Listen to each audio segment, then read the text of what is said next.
At 17 years of age, Mamuka Gorgodze swapped his basketball trainers for rugby boots. Within 12 months, he was making his international debut for Georgia against Spain, and 2 years on from that remarkable achievement, he was signed up by leading French club side Montpellier. It was difficult at first because I couldn't understand or speak the language very well, and the culture was totally different. I didn't play that often, I missed my family, and for all these reasons I felt like going home, but I decided to stay and give it a go. I was very surprised, in a good way, because he's a player with exceptional physical potential.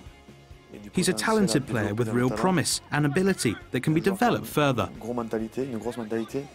He is a player with great mentality. He gets really involved and is exceptionally tough, both on himself and on the pitch. He's a key player for us. His career has gone from strength to strength. Last year, Montpellier were runners-up in the top 14, with Gorgodze named by L'Équipe as the best foreign player in the league. He's endeared himself to the Montpellier fans, with his hard running and aggression earning him the nickname Gorgodzilla. On the international stage too, he's won respect and admiration. His World Cup debut came in 2007, where he and his Georgian teammates impressed all those who witnessed their performances, most notably against Ireland. Georgia did really well at that World Cup. 2011 was quite different. In 2007, no one knew what to expect from us and didn't play as well as perhaps they could have done. And for that reason, we did well. In 2011, things had changed and teams took us seriously.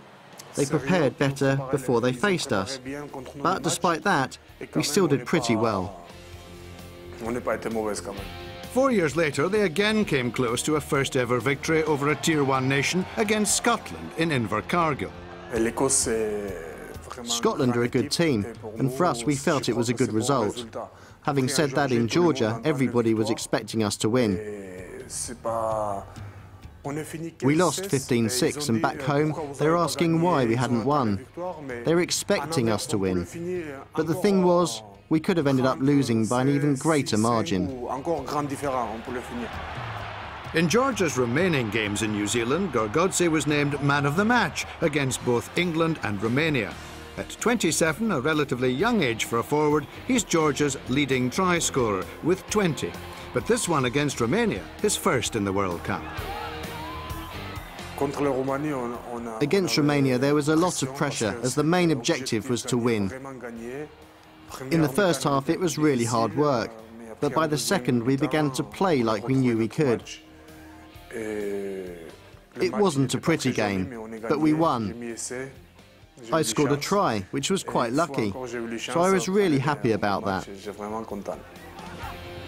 In their final match against Argentina, 2 late tries denied Georgia a victory. As they had done 4 years earlier, the Lelos returned home with just 1 win, but the experience gained will prove invaluable for their future development. And they're putting that experience to good use in this season's European Nations Cup. Last weekend, they tightened their grip on the title with a hugely impressive performance at home to Russia. They ran in 6 tries on their way to a 46-0 win. Gorgodze with the first of them, midway through the first half. Mirab Kashvili marked his 60th appearance for his country by becoming Georgia's leading point scorer with this conversion. 17-0 ahead at the break, Georgia wasted little time in extending their lead soon after the restart. This was the 16th meeting between the countries, and there was little threat to Georgia's recent dominance over their near neighbours. The last time Russia won was back in 1993, when the sides met for the first time. The try scoring was completed on the stroke of full time when winger Irakli Machkanali went over for his second try of the afternoon.